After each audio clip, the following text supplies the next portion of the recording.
Imagine a world where printing money carelessly could get you executed. Not imprisoned. Not fined. Executed.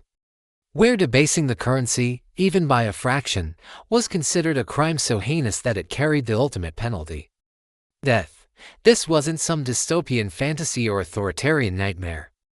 This was America. 1792. The year the United States Congress passed a law so radical, so uncompromising in its view of monetary honesty, that it feels almost alien to us today. It was called the Coinage Act of 1792. And buried in its text was a provision that would make any modern central banker explode run cold. Section 19 declared that any officer of the mint who debased the gold or silver coins, who reduced their precious metal content, who dared to manipulate the money supply, shall suffer death. Let that sink in for a moment. In the founding era of American democracy, stealing wealth through monetary manipulation was seen as a capital offense, not just theft, not just fraud, but a crime against society itself. Worthy of the hangman's noose, the founders understood something we've forgotten, that when you destroy the value of money, you don't just hurt an economy, you destroy lives. You steal from every person who worked, saved, and trusted that their labor had meaning. You commit invisible theft on a scale no burglar could match. So they drew a line in the sand. Touch the money, face death. Today, as you watch your paycheck buy less each year, as your savings lose value while you sleep, as inflation quietly drains 2%, 3%, 5% of your purchasing power annually, you're witnessing the exact crime the founders made punishable by death. Except now, we don't call it a crime. We call it monetary policy. We call it quantitative easing. We call it necessary stimulus. But the effect is identical. Your wealth is being debased. And the people doing it aren't facing execution. They're giving press conferences. Before we dive into how America went from executing counterfeiters to celebrating money printing, do me a favor. Hit that subscribe button and ring the bell icon so you don't miss the next story. And drop a comment below telling me where you're watching from and what time it is in your part of the world. I'm genuinely curious how far these stories reach. Now, let's go back to 1792 and understand what we lost. Philadelphia, April 2, 1792. George Washington signs the Coinage Act into law. The new nation, barely a decade old, finally has its own official currency system.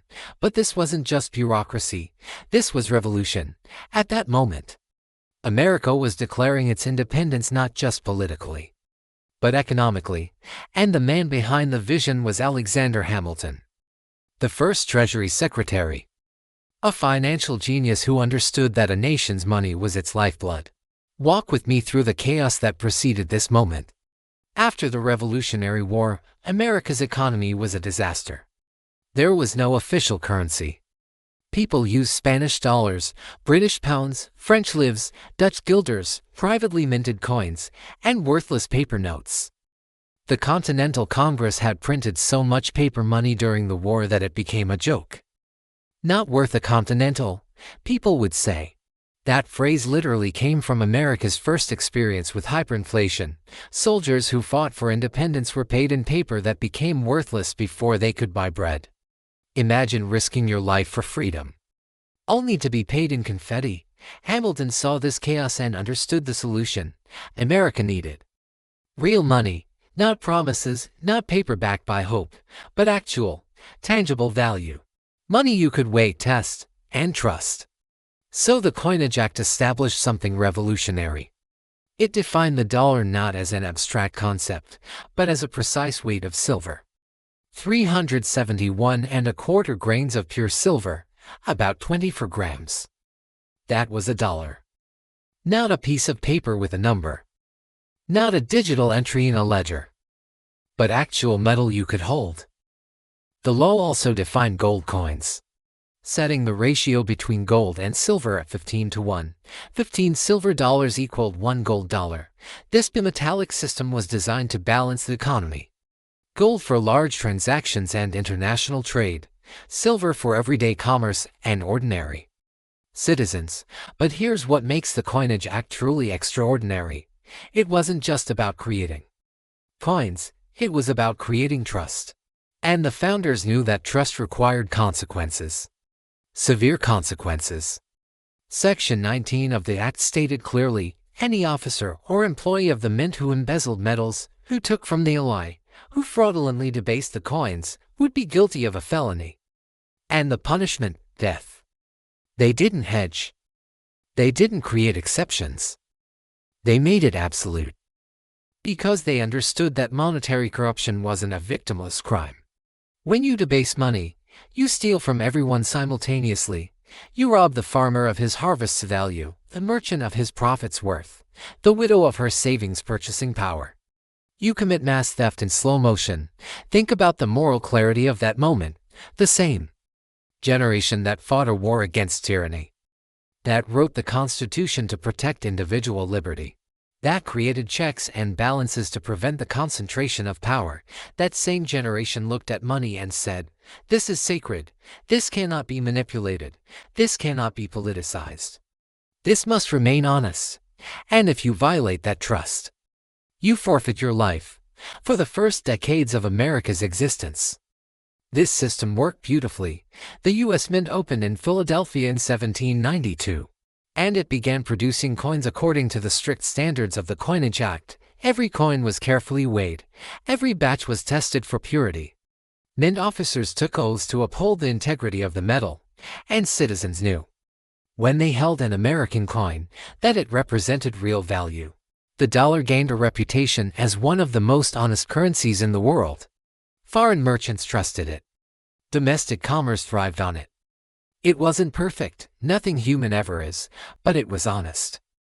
The coins themselves were works of art and symbolism. On one side, the word liberty and an image representing freedom. On the other, an eagle, the emblem of the Republic. Every time you used money, you were reminded of what it represented, not just purchasing power, but the ideals of the nation, freedom, strength, and honest dealing. Compare that to today's currency, covered in the faces of dead presidents and vague promises, and you see how far we've drifted. But even in those early years, cracks began to appear. The fixed ratio between gold and silver, 15:1, looked reasonable when Congress said it, but real-world market ratios fluctuated. By the 1830s, gold became more valuable globally than the U.S. law reflected. So what happened? Simple economics. People started hoarding gold and spending silver. Silver coins began disappearing from circulation, melted down or exported overseas where they were worth more. This was Gresham's law in action. Bad money drives out good. When two forms of money are given the same legal value but different real value, people hoard the undervalued one and spend the overvalued one. Congress tried to fix this in 1834 by adjusting the ratio to 16:1, making gold worth more in legal terms. But this just reversed the problem. Now silver was undervalued, so silver coins vanished instead. What the founders had designed as a balanced system became a seesaw, gold or silver, but rarely both in circulation simultaneously. The bimetallic dream was collapsing under the weight of economic reality. Yet through all of this, the core principle remained intact. Money was still tied to metal. A dollar still meant something measurable. The system had flaws, but it had honesty. Then came the Civil War, and everything changed. In 1861, the Union government faced an impossible situation. It needed to finance massive armies, supply chains, and a war effort that drained resources faster than taxes could replenish them. So on February 25, 1862, Congress passed the Legal Tender Act. For the first time since 1792, America issued paper money not backed by gold or silver. They called them greenbacks because of the green ink on the back, and they were pure fiat currency. Paper backed only by the government's promise to accept them for debts. The effect was predictable and devastating. Within 2 years, the greenback lost half its value. Inflation exploded. Soldiers were paid in paper that bought less each month. Families watched their savings evaporate. Meanwhile, those with access to gold, the wealthy merchants, the government contractors, the Wall Street speculators, They protected themselves. They converted paper to metal and waited. The Civil War proved what the founders had feared. When you untether money from reality, you unleash chaos. And the chaos always hurts the powerless first. After the Civil War ended, America faced a choice: return to the honest money system of 1792, or embrace the new flexibility of paper. The debate wasn't just economic. It was moral, philosophical, and deeply political. On one side stood the hard money advocates, bankers, creditors, industrialists, Eastern elites. They wanted to return to the gold standard. They believed that sound money, scarce money, protected wealth and enforced discipline. On the other side stood the soft money advocates, farmers, laborers, debtors, Western populists. They wanted more greenbacks, more silver, easier credit. They argued that tight money enriched the rich and crushed the working class under unpayable debts. Both sides claimed the legacy of the founders, and both had a point. But in the fight over money, power always wins, and power, in the 1870s, lay with those who controlled gold. In 1873, Congress passed what would later be called the Crime of '73, quietly, with little public debate. They demonetized silver. The dollar was now tied only to gold. Silver coins could no longer be freely minted. Millions of silver dollars were effectively worthless for currency. The bimetallic system, the founding vision of balanced money for all classes, was dead. The consequences were brutal, with money supply tied to scarce gold. Deflation set in. Prices fell. That sounds good until you realize what it meant for farmers. They had borrowed money when wheat was expensive. Now they had to pay back those loans when wheat was cheap. Their debts became heavier in real terms. Foreclosures skyrocketed. Farm families lost land they'd worked for generations. All because the money supply had been artificially restricted to benefit creditors over debtors, bankers over workers, gold holders over everyone else. This sparked one of the most intense political movements in American history, the populist movement. Farmers and laborers organized, demanding a return to silver, demanding free coinage, demanding that money serve the people again instead of the powerful. William Jennings Bryan, their champion, gave one of the most famous speeches in American history at the 1896 Democratic Convention. "You shall not press down upon the brow of labor this crown of thorns. You shall not crucify mankind upon a cross of gold." That speech was a direct cry back to 1792, to the founding ideal that money should be honest and accessible, not a tool of oppression. But Bryan lost. The gold standard won. In 1900, the Gold Standard Act officially confirmed gold as the sole basis for the dollar. Silver, the people's metal, was finished. The system had been captured. What began as protection against monetary manipulation had become the greatest manipulation of all, because now, a small group of people, those who controlled gold reserves, controlled the value of everyone's labor. The death penalty for debasement still existed on the books.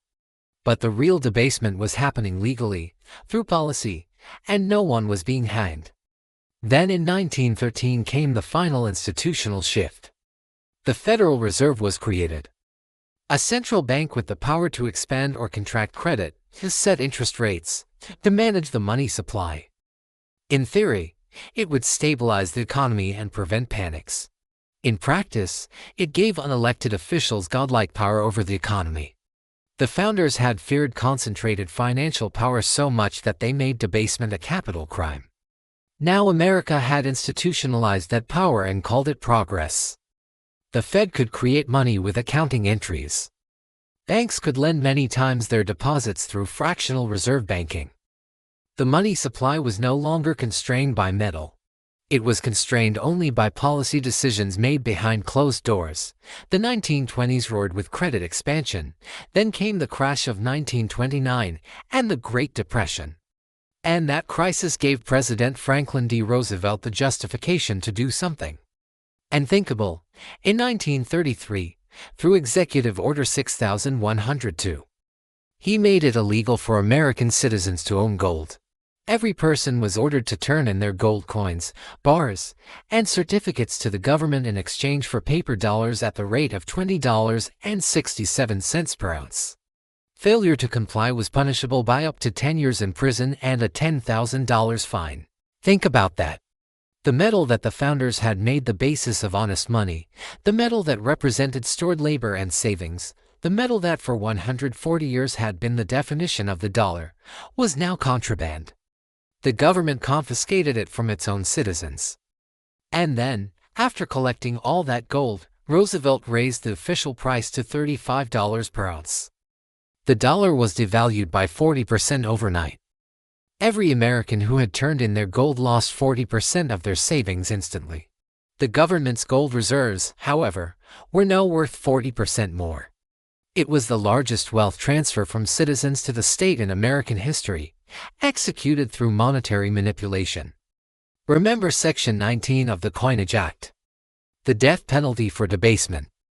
In 1933, the government committed debasement on a scale no corrupt mint officer could have dreamed of, and faced no consequences. In fact, the architects were celebrated as saviors of the economy. The crime the founders made punishable by death had been committed by the state itself. And it was called economic policy. But the Coinage Act's vision still had one thread left. The dollar, though no longer convertible domestically, was still tied to gold internationally. After World War II, the Bretton Woods Agreement made the dollar the world's reserve currency, backed by gold at $35 per ounce. Other nations could convert their dollars to gold. It was the last connection to 1792. The last promise that money had real value. And it lasted until August 15, 1971.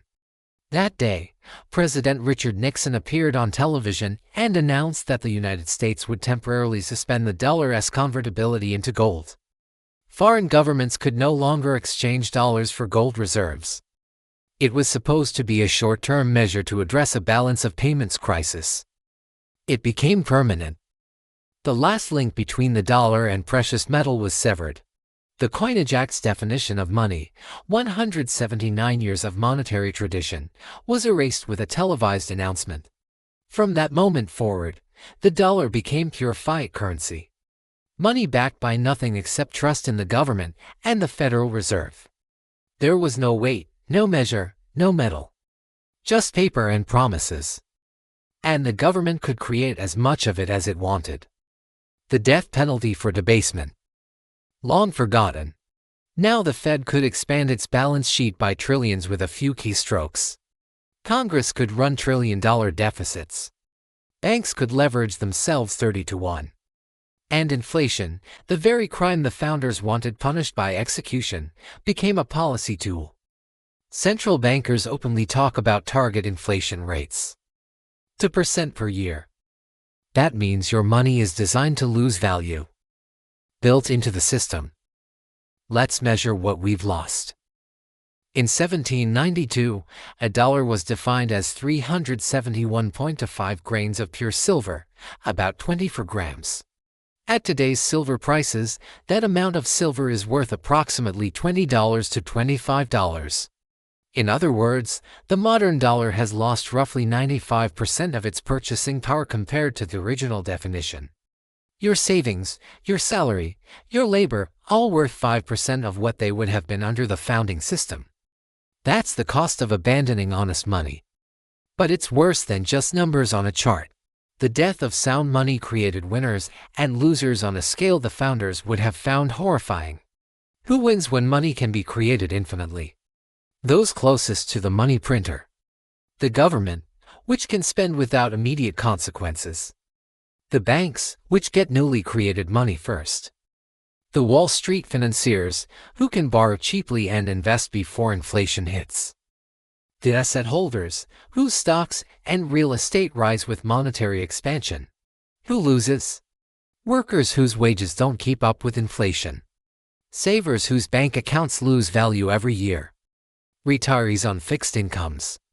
The working class paying more for food, rent, and healthcare.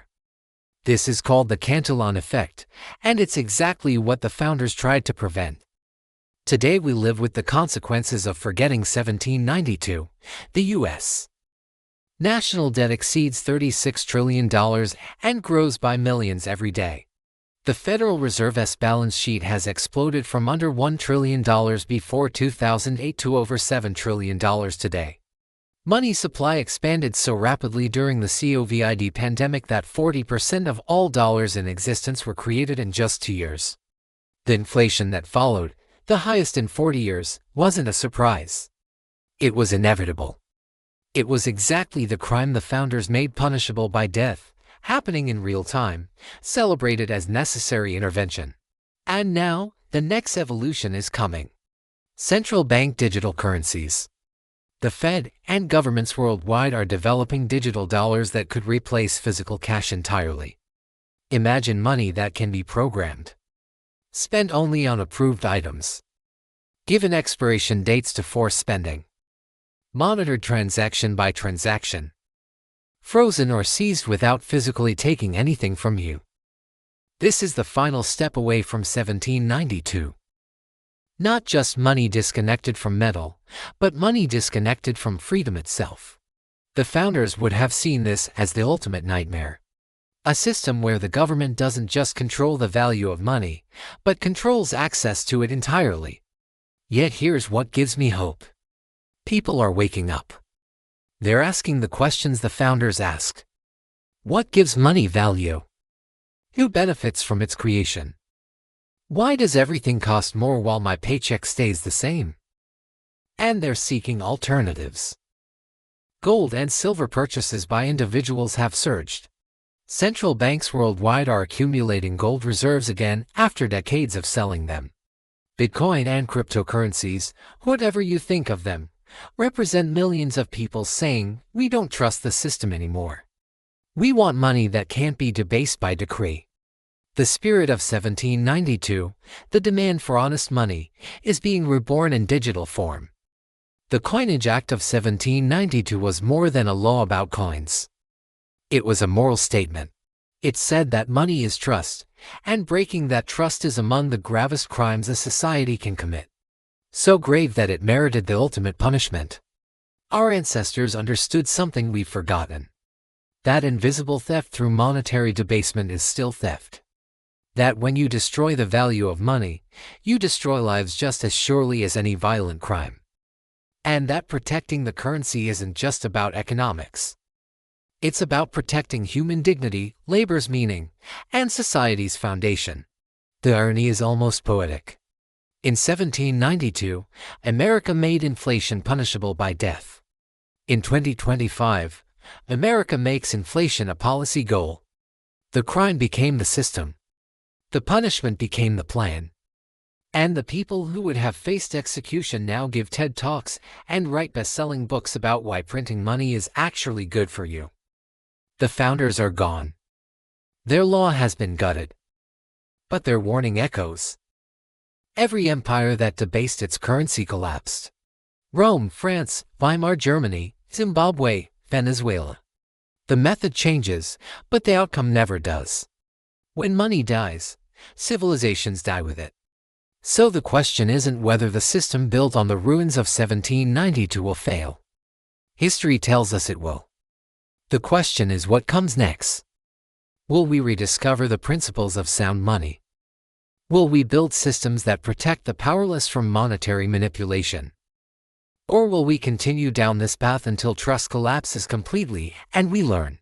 Once again, the lessons the founders tried to teach us: the death penalty for debasement might be gone, but the crime continues. And eventually, as always, the punishment comes.